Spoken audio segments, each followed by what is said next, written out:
അപ്പോൾ നമ്മളങ്ങനെ രാവിലെ റൊണാൾഡോൻ്റെ വീട്ടിൽ നിന്ന് ഇറങ്ങാൻ പോവാണ്. അപ്പോൾ അങ്ങനെ നമ്മുടെ യാത്രയുടെ 27ാമത്തെ ദിവസമായി. ഇന്ന് ഞാൻ ചാലക്കുടിയിലാണ് ഉള്ളത്. ചാലക്കുടിയിൽ നിന്ന് ഇപ്പോൾ നമ്മൾ ഇറങ്ങുവാണ്. നമ്മുടെ അടുത്ത സ്ഥലം എന്ന് പറഞ്ഞു കഴിഞ്ഞാൽ നേരെ ആലുവയാണ്. ഇവിടുന്ന് ഒരു 30-32 കിലോമീറ്റർ ഉണ്ട്. അപ്പോൾ എന്താണെങ്കിലും വൈകുന്നേരം അല്ലെങ്കിൽ രാത്രി ആകുമ്പോഴത്തേക്കും നമ്മൾ ആലുവ എത്തും. അതിലൊരു നല്ല മഴ കഴിഞ്ഞിരിക്കുവാണേ. ഇപ്പം നല്ല രീതിയിൽ ആകാശം മൂടി കെട്ടി നിൽക്കുന്നുണ്ട്. കണ്ടിട്ട് പെയ്യുമെന്ന് തോന്നുന്നുണ്ട്. പെയ്ത് കഴിഞ്ഞാൽ നമുക്ക് പണിയാവും. നമ്മളിതേ ചാലക്കുടിയിലുള്ള മദർ കാർമലിൽ എത്തിയിട്ടുണ്ട്.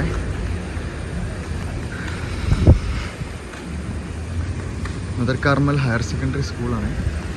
ഇവിടെ നമ്മുടെ ചാലക്കുടി നഗരസഭയുടെ തന്നെ കലാഭവൻ മണിച്ചേട്ടൻ്റെ സ്മരണയ്ക്കായിട്ടുണ്ടാക്കിയ പാർക്കാണെന്നാണ് എനിക്ക് തോന്നണേ. ഒരു പാർക്കൊക്കെ ഉണ്ട്. അവിടെ ഒരു ആനയുടെ പ്രതിമയൊക്കെ വെച്ചിട്ടുണ്ട്. നമ്മൾ ഒത്തിരി അകത്തേക്ക് പോകുന്നില്ല. കാരണം വെച്ച് കഴിഞ്ഞാൽ അവിടെ എന്താണ്ടൊക്കെയോ സംഭവം ഉണ്ട് കേട്ടോ. അതാണ് തോന്നുന്നു പാർക്ക്. പിന്നെ ഒരു ആമയൊക്കെ ഇരിപ്പുണ്ട് അവിടെ.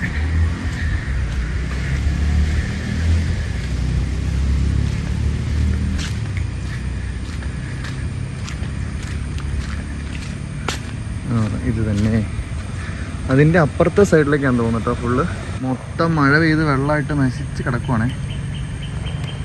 ഇവിടെ ഒരു ചേട്ടന് തന്നെ ഇരുന്ന് വർത്താനൊക്കെ പറയണത്.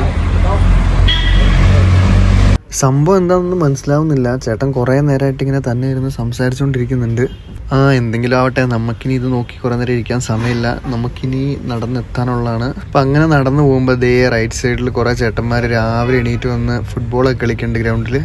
സാധാരണ നമ്മൾ കൂടുതലും പിള്ളേരെ കാണാറുള്ളൂ. പക്ഷേ ഈ പ്രായത്തിലും ഇത്രയും രാവിലെ എണീറ്റ് വന്ന് ഇവർ കളിക്കുമ്പോൾ ഇവരെ സമ്മതിച്ചു കൊടുത്തേ പറ്റുള്ളൂ. നമ്മളങ്ങനെ മണിച്ചേട്ടൻ്റെ ഓട്ടോ സ്റ്റാൻഡ് എത്തിയിട്ടുണ്ട് ചാലക്കുടിയിൽ.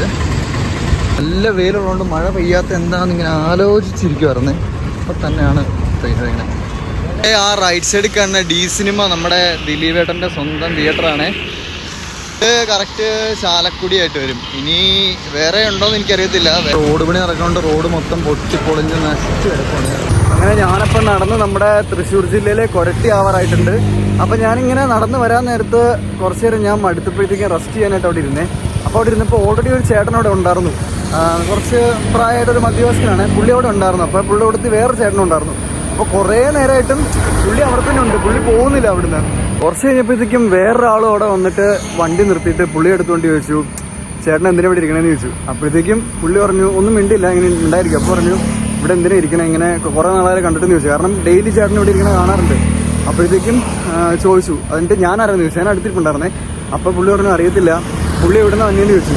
ആ വന്ന ആള് ആ ചേട്ടനോട് ചോദിച്ചു എവിടുന്നാ വന്നേന്ന് ചോദിച്ചു.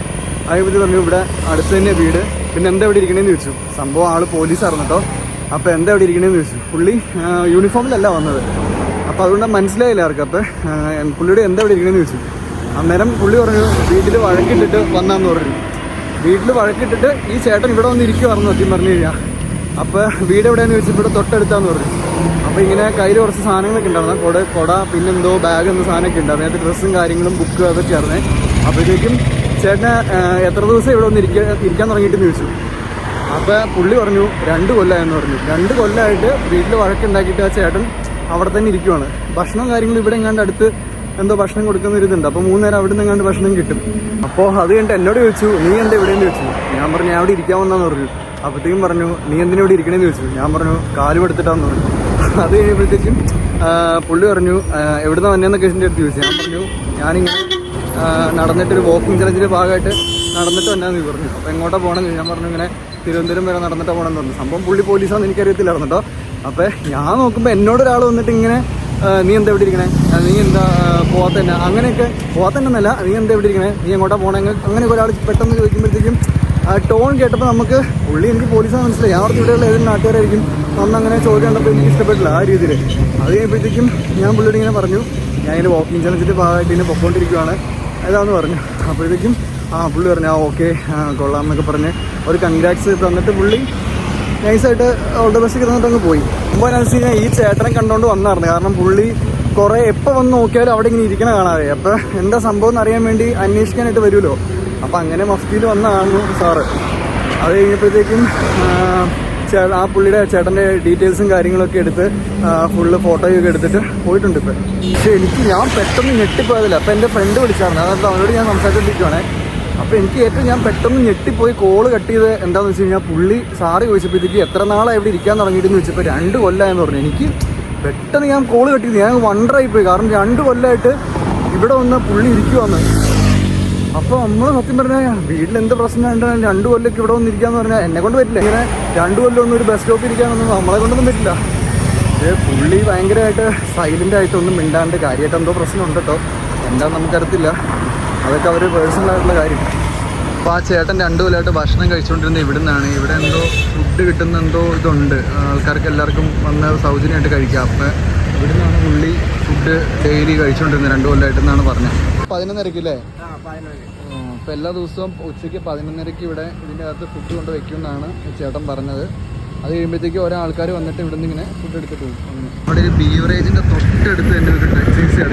ആദ്യമായിട്ട് ഒരു ബീവറേജിൻ്റെ തൊട്ടടുത്ത് തന്നെ ടച്ചിങ്സ് കട കാണുന്നത്. കറക്റ്റ് ഫുഡ് കഴിച്ചിട്ട് ഇറങ്ങാൻ നേരത്തേക്ക് അപ്പോൾ തന്നെ അടുത്ത മഴ. അങ്ങനെ നമ്മൾ തൃശ്ശൂർ ജില്ലയിൽ നിന്നും നമ്മുടെ 8ാമത്തെ ജില്ലയായ എറണാകുളം ജില്ലയിലെ അങ്കമാലിയിലേക്ക് പ്രവേശിച്ചിരിക്കുകയാണ്. അവിടെ ലെഫ്റ്റിലേക്ക് നോക്കുവാണെങ്കിൽ അവിടെ ഒരു ഇടിയിറച്ചിയുടെ കടയൊക്കെ ഉണ്ട്. ഇടിയിറച്ചി ഫുള്ള് എന്തൊക്കെയോ സാധനമുണ്ട്. എല്ലാത്തിൻ്റെയും ഇടിയിറച്ചിയാണ് സാധനം. പിന്നെ എന്തോ ബീഫ് പിക്കിള് അങ്ങനത്തെ ഐറ്റംസ്. അപ്പം അങ്ങനെ നമ്മൾ അങ്കമാലി എത്തിയിട്ടുണ്ട്. അങ്കമാലി ലിറ്റിൽ ഫ്ലവർ ഹോസ്പിറ്റലാണ് ലെഫ്റ്റ് കാണുന്നത്. ഇത് അവിടെ ഒരു ബോർഡ് നോക്കി കാണാം. നമുക്ക് കൊച്ചി ഇൻ്റർനാഷണൽ എയർപോർട്ട് ഇവിടുന്ന് 5 കിലോമീറ്റർ ഉള്ളൂ. അതായത് കറക്റ്റായിട്ട് പറഞ്ഞു കഴിഞ്ഞാൽ ഏകദേശം ആ ഒരു റൂട്ട് പിടിച്ച് നേരെ പോയാൽ മതി. പക്ഷേ അതിലെ റൂട്ട് പിടിക്കാൻ വഴിയില്ല. പക്ഷേ ഏകദേശം ആ ഭാഗത്തായിട്ട് വരും എയർപോർട്ട്. നമുക്ക് പോകേണ്ടത് ഈ ഭാഗം.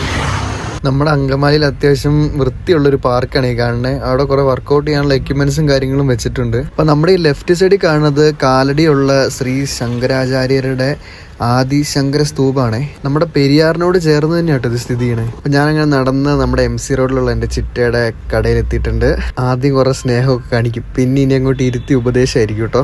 ഇത് കണ്ട വഴിച്ചെലവിന് വേണ്ടി പുള്ളിക്കാരത്തി എനിക്ക് നോട്ട് കണക്കിന് പൈസ തന്നെ എന്നൊക്കെ തോന്നും. ആരും കയറാത്ത നിർധനയായ ഒരു യുവതിക്ക് ഒരു തള്ളച്ചിക്ക് സങ്കടം സഹിക്കാൻ വയ്യാതെ ഞാൻ കുറച്ച് കാശ് കൊടുക്കുകയാണ്. ഇതുകൊണ്ട് രക്ഷപ്പെടുവാണെങ്കിൽ രക്ഷപ്പെട്ടു. ഇപ്പം നമ്മുടെ ഇന്നത്തെ വ്ലോഗ് ഇവിടെ തീരുവാണ്. ബാക്കി നാളെ.